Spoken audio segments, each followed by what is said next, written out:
Good morning. I would like to call this meeting of the Committee on the Judiciary and Public Safety to order. I'm Councilmember Brooke Pinto, representing Ward 2 and Chairwoman of the committee.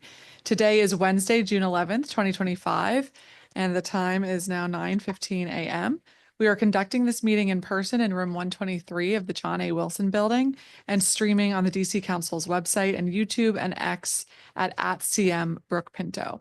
We have a quorum today with the presence of my Ward 7 colleague, Councilmember Wendell Felder, and my Ward 6 colleague, Councilmember Charles Allen.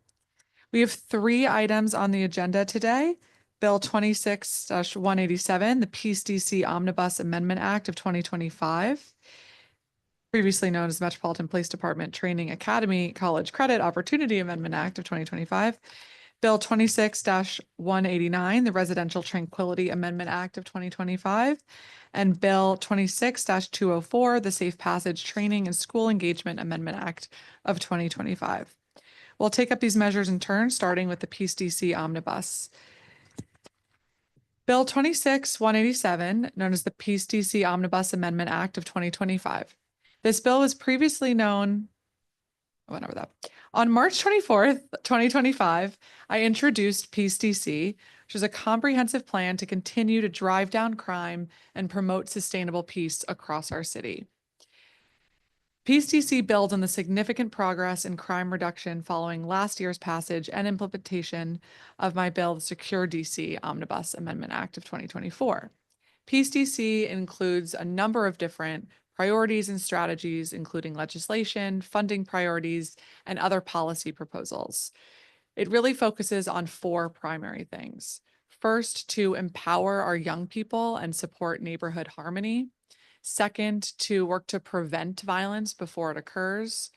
Third, to support our public safety workforce in our city. And fourth, to reduce recidivism and create more opportunities for success for people coming home. The Peace DC Omnibus before us today advances many key components of this plan. It supports neighborhood harmony by advancing accountability for fare evasion, updating our adjudication procedures for fare evasion violations, and authorizing special police officers to issue civil citations for fare evasion. The Washington Metropolitan Area Transit Authority, WMATA, relies heavily on the fares paid by riders to support its daily operations and maintain reliable service. Fare revenue helps fund essential aspects of the system, including maintenance, staffing, and safety improvements. However, fare evasion poses a significant challenge. Prior to 2020, 25% of riders did not pay. As of 2024 in December, 75% of riders did not pay, which amounts to approximately $50 million of losses in revenue to the system. This loss directly impacts the agency's ability to invest in service enhancements and infrastructure upgrades, ultimately impacting the quality and reliability of public transportation for all riders. WMATA faces limited staff capacity to issue fare evasion citations, especially on bus, and by authorizing SPOs to issue fare evasion citations, WMATA will increase its staff capacity to address this challenge by about 25%. Second, Peace DC prevents violence by extending the rebuttable presumption for pretrial detention when defendants are charged with crimes of violence, which is set to expire this July 15th. In certain situations, for violent crimes, there is a rebuttable presumption that a person presents a flight risk or a danger to the community and therefore should be detained prior to trial. In these cases, a court can only release a person if it finds that it has rebutted that presumption. Secure DC expanded the rebuttable presumption to apply that presumption in cases where an adult is charged with a crime of violence and has previously been convicted of a crime of violence. However, these provisions are set to expire July 15th. Without this extension today, the rebuttable presumption proposed in this bill, violent crimes like first-degree sexual assault, rape, child sexual abuse, aggravated assault, first-degree child cruelty, kidnapping, manslaughter, or carjacking would no longer have this rebuttable presumption. Additionally, under Secure DC, the committee expanded the presumption to apply if a young person committed a dangerous or violent crime while armed, not only with a gun or imitation firearm, but also with another weapon like a knife. The committee expanded the presumption to apply in cases of unarmed murder, first-degree sexual abuse, carjacking, and assault with intent to commit any such offense. These provisions are also all set to expire on July 15th. This bill extends these provisions, fixing an important gap that previously existed that allowed extremely dangerous offenders who committed horrible offenses to be released back into the community. Third, this bill supports our public safety workforce by advancing Bill 26-187, the Metropolitan Department Training Academy College Credit Opportunity Act of 2025, to streamline education requirements and get more officers in the force, and ensuring that families of fire and emergency medical services personnel who die due to a performance of duty, injury, or illness are eligible for their full survivor benefits. To continue the progress the district has made with public safety in the past year, the district must continually look at how to ensure MPD has enough recruits and sworn officers while maintaining our excellent high standards for our officers. This bill allows MPD to enter into an agreement with an accredited college or university to allow for recruits to earn up to 60 college credits while in the training academy and a supplementary instruction period if necessary. This change allows for a wider applicant pool while still ensuring that each recruit participates in the robust and comprehensive initial training academy and completes at least 60 college credits prior to serving as a full sworn officer. This bill supplements MPD's robust recruitment efforts and helps MPD compete with local jurisdictions in the surrounding area. It also demonstrates the council's commitment to support MPD officers and uses new tools to address the staffing shortages that the department is facing. Last council period, the council passed legislation to ensure that fire and EMS members, certain cancers are presumed to be performance of duty illnesses, which ensures that those members and their families are entitled to disability and survivor benefits. The legislation ensures that members who pass away due to performance of duty illnesses such as cancer qualify for the same benefits as those who die directly in the line of duty.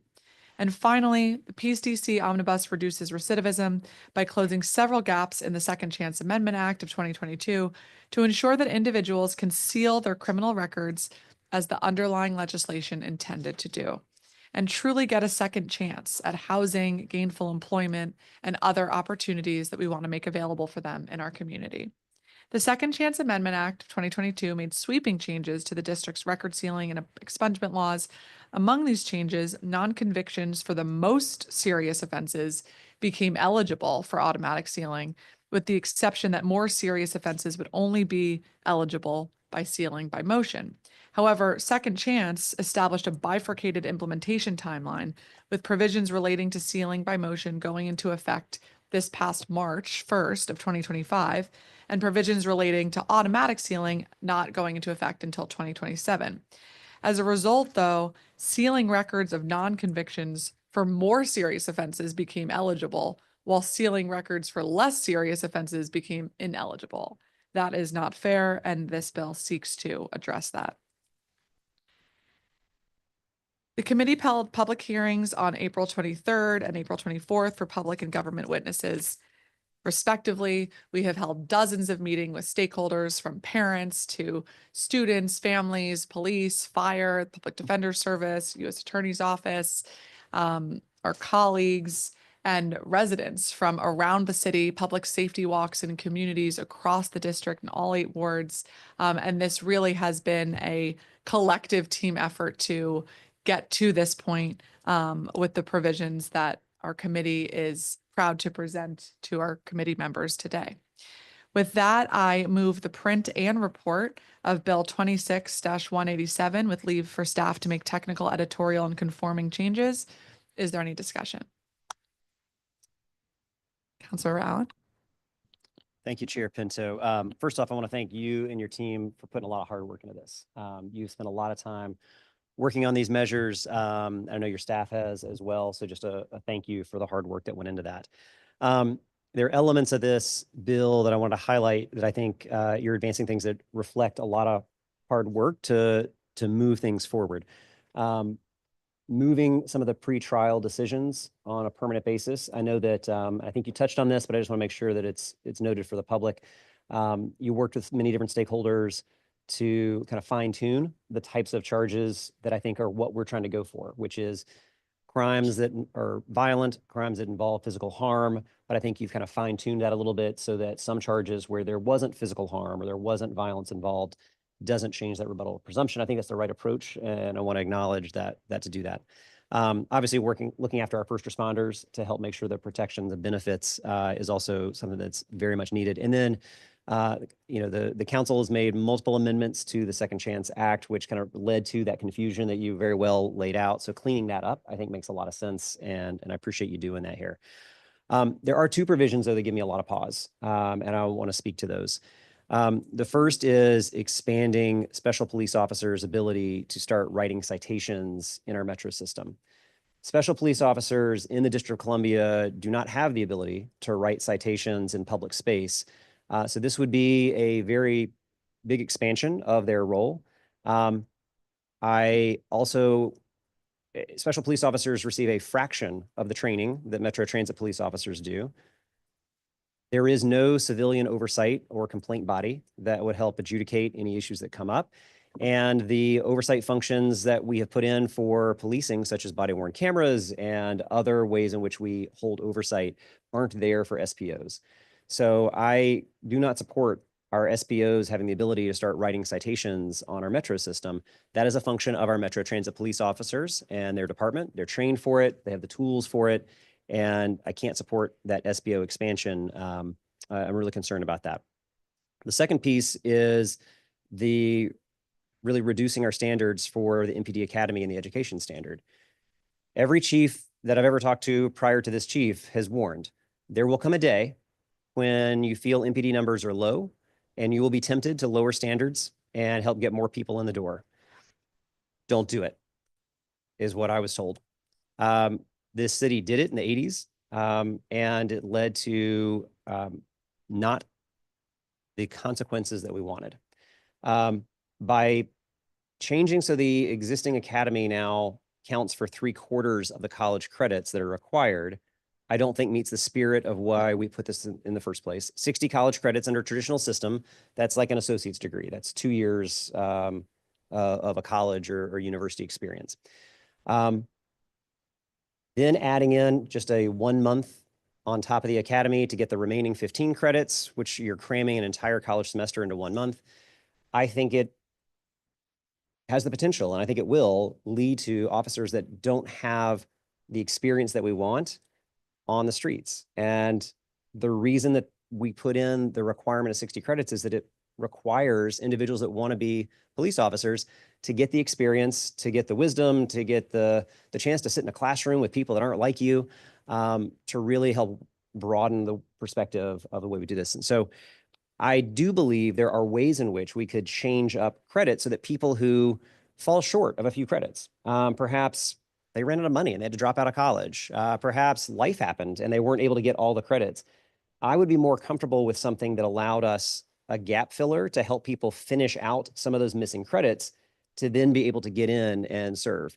I know several officers that are exceptional leaders within the department that needed a few extra credits and would have had a hard time. And I don't think any of us want to close the door on losing out on that type of person that could be a net positive for our city. But I'm concerned with this approach, and I don't support the language that allows MPD to create an academy like this. I do believe, though, as you have done, that you leave the door open to continue working with your colleagues. So I'm going to vote present on the legislation today. I wanted to flag those two serious concerns around provisions, though, and I hope that what we're able to do is work collaboratively between now and first reading so that perhaps these two issues can be addressed. But I appreciate the hard work here, but wanted to flag my concerns. Understood. Thank you very much, Councilor Allen, and I appreciate the context that you have on a number of these issues. I do want to kind of address some of those concerns. So first, as you mentioned, the pretrial detention, thank you for commenting on some of the changes that this bill makes. So there are two elements that we've removed from the presumption. One is for robbery that does not lead to significant bodily harm of another person. So this may be my purse is snatched off sitting on a park bench, but the victim is not physically harmed.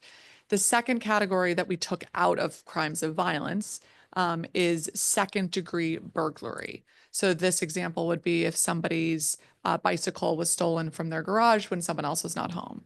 Serious offenses should not happen, should be prosecuted.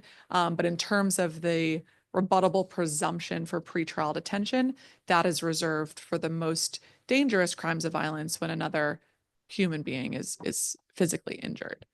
In terms of the SPOs, I appreciate your points. I think as we think about accountability for the SPOs, there's a security officer management branch that handles complaints if something were like that were to happen.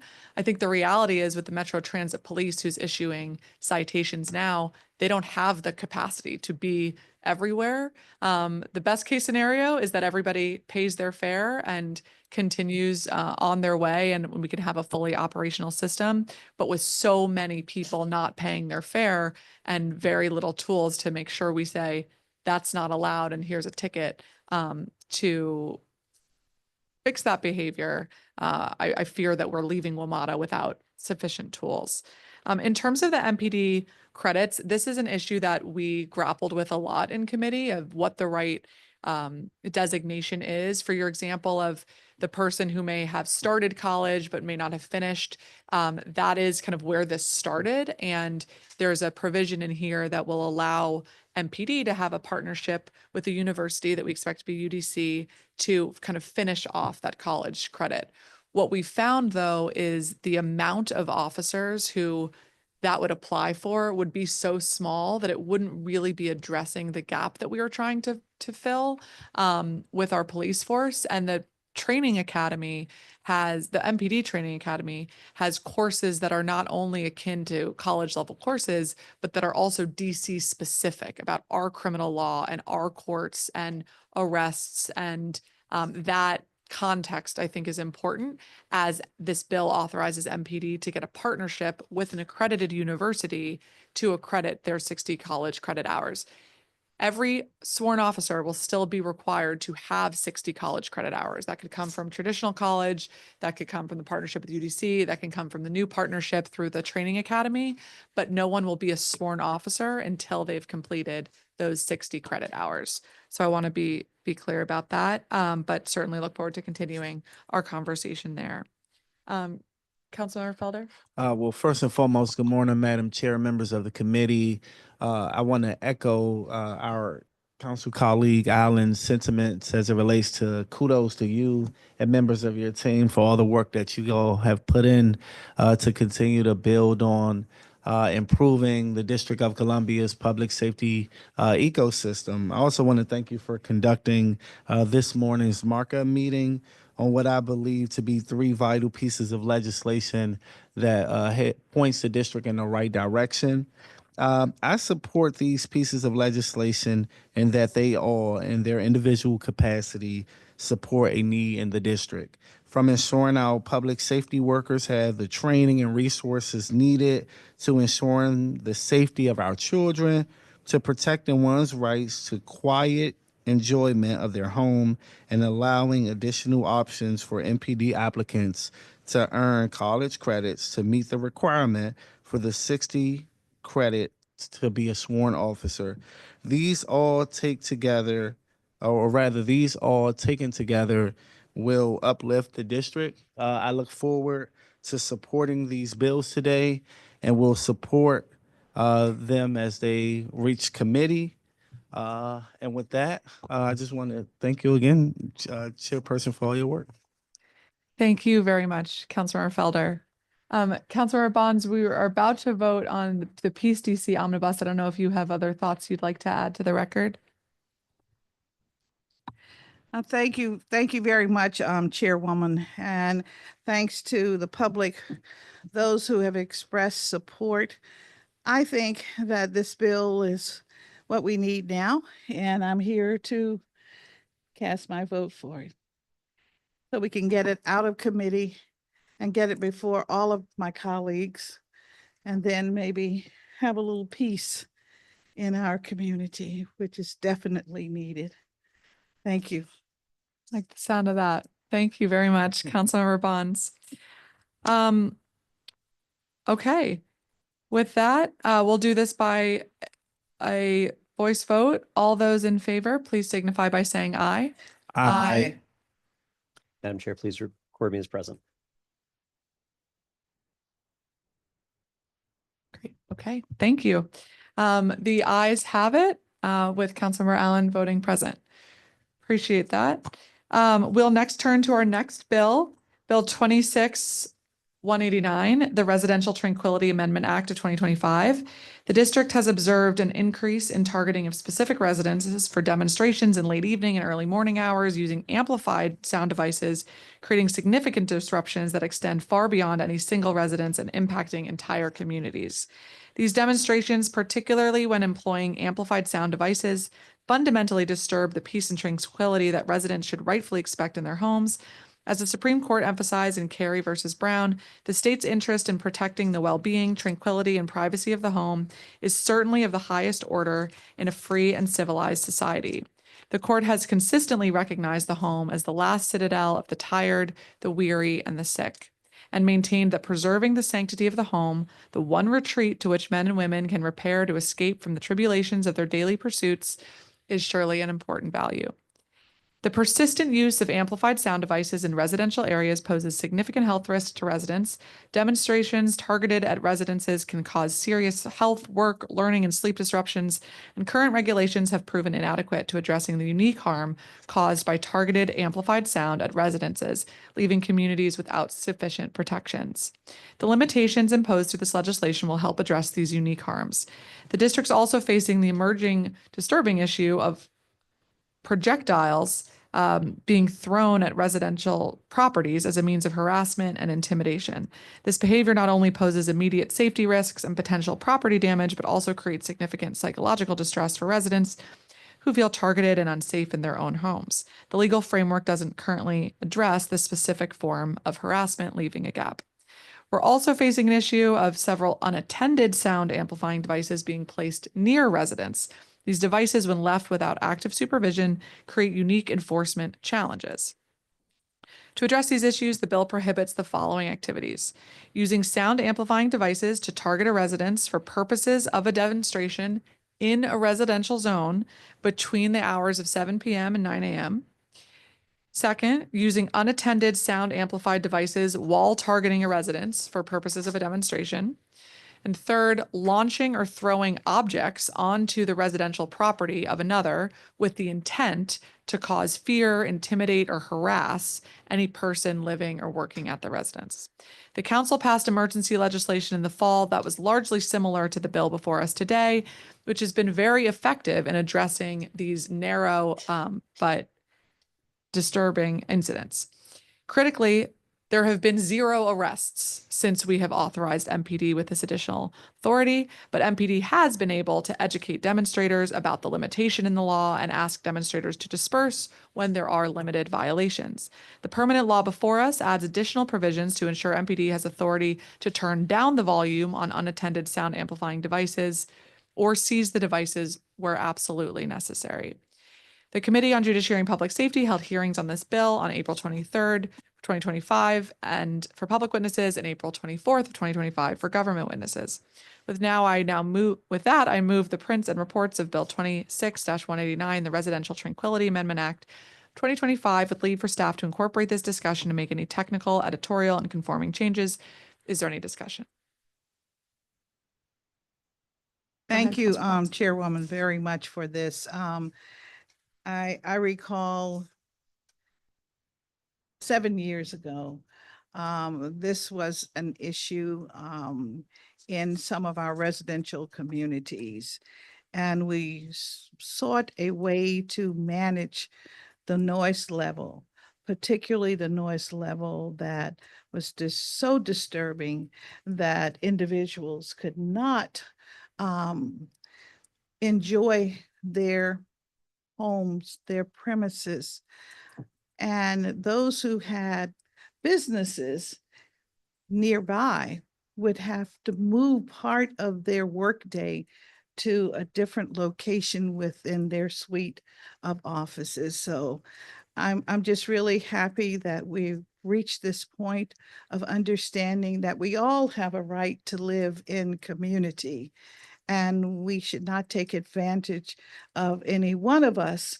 In other words, we all should have a little tranquility in our residential community. So I appreciate this so very much. Thank you very much. Thank you, Councilor Bonds. Councilor Allen? Thank you very much, Ms. Pinto. I think this legislation is narrow, it's tailored, and it's effective. And I think that's really important. The right to protest, if we are not reminded of the events in the last just several days, is crucial. We absolutely have to protect the right for people to be able to protest loudly, clearly, and to petition their grievances against their government. And in many cases, we are the representatives of that government. So all of us have experienced this where everyone has a right to be able to protest us individually. We don't get to pick and choose how protest comes at us either. But there are narrow and tailored ways that we can protect protest and also achieve an effective goal here, which is around the peace in someone's home. As someone who has experienced amplified music targeting myself, targeting my children at 2 and 3 in the morning in my home, that's not effective protest. And it's also just not the right way to protest. It disturbs all of your neighbors. And I think that someone has a right to stand outside my house if they want to. Shout from the top of their lungs that I'm doing the wrong thing. They can do that for any of us. They can come down to the Wilson building, obviously. But we don't get to just pick and choose in a blanket way how protest works. That's why I think this legislation is striking the right tone, because it is narrow, it is tailored, and it's going to be effective. And so I'm supporting this legislation today, but I also want the members of the public who may not, who may see the title of the bill or be not quite sure what we're trying to achieve here. This legislation is narrow, it is tailored, it is intended to be effective, and it does not preclude the right that we will vehemently protect to protest and protest loudly against your government and the representatives of that government. Thank you, Madam Chair. Thank you very much, Councilor Allen, and thank you for speaking to the importance of this balance, because we in this country, and especially in this city, have a strong value and history and experience of lots of First Amendment protests, and those will continue to be protected. This language is very narrowly tailored and is content neutral. There are a lot of people who are involved in this analysis to make sure that we are being narrow as we move forward this language. So I appreciate that. Any other thoughts on this bill? Okay. With that, I'll do this by a voice vote. All those in favor, please signify by saying aye. Aye. Aye.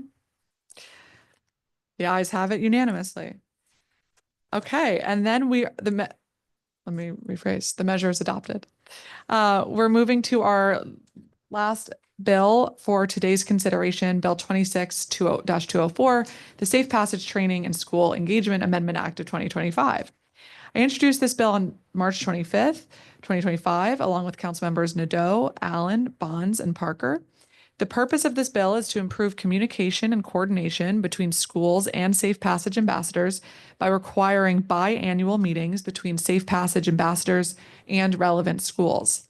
Additionally, the bill would improve the effectiveness of the Safe Passage program by enhancing, standardizing, and universalizing training for our Safe Passage ambassadors. It requires monthly de-escalation and conflict resolution trainings in order to ensure routine engagement, allow ambassadors to complement the work of violence interrupters, and permit an ongoing dialogue between ambassadors and community-based organizations on recurring issues encountered in the line of work. The legislation requires training on issues that are not currently covered, like cultural competency, mental health, neurodivergence, and special needs, and recognizing signs of abuse, neglect, and domestic intimate partner and intrafamilial violence. These Safe Passage workers can be a first line of defense to make sure that our kids are getting what they need. The intent of this provision is not for ambassadors to diagnose all conditions or administer specific kinds of care, but to equip our Safe Passage ambassadors with guidance on how to interact positively with students of different needs. Each of these trainings would give ambassadors a tool set to positively address the situations that they're facing in the field. And lastly, the bill would facilitate coordination between schools and safe passage ambassadors, instituting at least 2 mandatory meetings per year, enhancing communication and coordination between safe passage ambassadors and school leadership on the particular needs of a given student community. Strengthening this working relationship and contact between our safe passage ambassadors and school administrators is very important and is going to provide more opportunities to build buy-in from the school community and the ambassadors as they work to ensure safe travel for all of our students. This is still a top issue that we hear from students and their concerns, whether it's around absenteeism or concerns their safety more broadly, and from parents, that we need to equip our students with what they need to get to and from school safely. And importantly, this program used to be run out of the Deputy Mayor for Education's office, and it was transferred to the Deputy Mayor for Public Safety and Justice's office, which I think was a good transfer, but we have to make sure that there's still active coordination with our school communities. None of these issues happen in a silo. The committee held a public hearing on this bill on April 23rd, 2025 for public witnesses and April 24th, 2025 for government witnesses. With that, I now move the prints and reports of Bill 26-204, the Safe Passage Training in School Engagement Amendment Act of 2025, with leave for staff to incorporate this discussion and make technical, editorial, and conforming changes. Is there any discussion? Councilor Bonds? Thank you. Thank you again, Chairwoman. I am definitely on board with this piece of legislation. My only wish, though, is that it could be a little more far-reaching. I think communication twice a year is not adequate, so I'm hoping once we move this forward to the full council, we'll have an opportunity to insist on at least monthly conversations between the school and those that are working in this capacity. But thank you very much for moving this. Thank you very much, Councilor Bonds. I think that's a fair point. The language of the legislation right now has biannual meetings for those new types of trainings around working with children with special needs or neurodivergence, but it is monthly training for de-escalation and the coordination between the school as you're talking about, because I totally agree that needs to be an ongoing throughout the year collaboration. Is there any other discussion? Okay. We'll do this by a voice vote. All those in favor, please signify by saying aye. Aye. Aye. Aye. All right. The ayes have it unanimously. The measures are adopted. I do just want to take a moment to thank my team for how hard you have worked on these bills. I have asked a lot of you over the last couple of months, and especially with the changing timeline with budget, I know that this has taken many days, many nights, many weekends to get to this point, to get these bills passed in time for recess so that we can meet these deadlines and really support and improve peace in all of our communities across DC, which is really what everyone in this city deserves. And this committee will always strive to do so.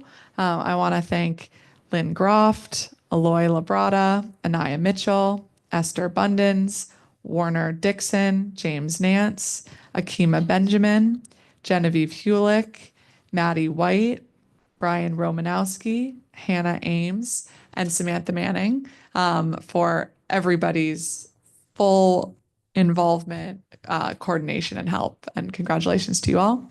And thank you to my Judiciary Committee colleagues. This is important work, and I really appreciate all of your partnership and great ideas, many of which have shaped how we moved forward today. So I look forward to bringing this to a full council vote next week. This concludes the meeting of the Committee on Judiciary and Public Safety. The time is now 9:40.